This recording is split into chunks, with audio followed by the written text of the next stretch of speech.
This is a case of a 73-year-old woman who presented with a history of massive PR bleed and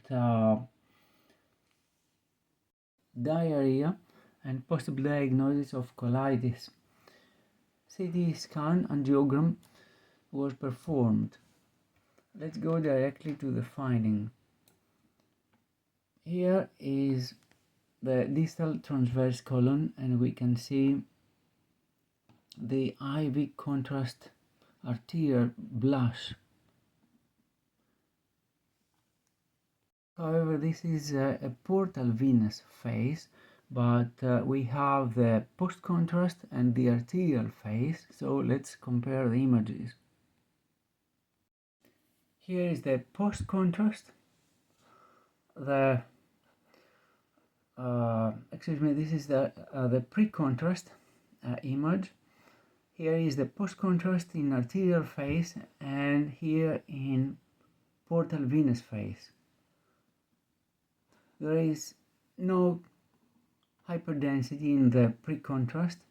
There is mild hyperdensity in this region, irregular hyperdensity in the arterial phase, and little later in the portal venous phase, the extravasation is more prominent. And this is the right protocol to include all these three phases in the CT scan to rule out active bleed in the gastrointestinal tract. Sometimes active bleed needs some time to be depicted in the CT scan. It is not well depicted in the arterial phase, but it is very well depicted in the portal venous phase. By the way, there is significant mural thickening in several locations in the large bowel.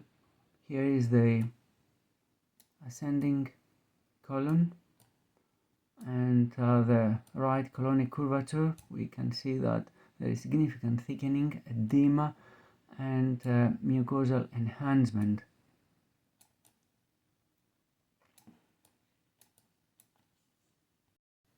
Again, here in the distal transverse colon, where the active bleed is seen, there is significant mural thickening, mural changes.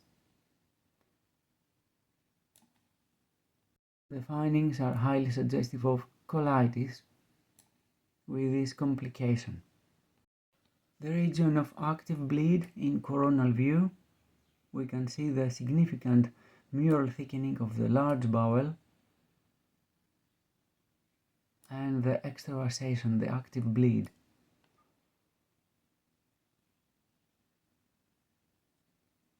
I say again, it is very helpful to compare the images with the non-contrast, the pre-contrast, to confirm the right diagnosis. With the post-contrast images alone, we are not sure if this represents a true extravasation, a true active bleed. Dear friends, thank you for watching this video. See you the next time in my next presentation.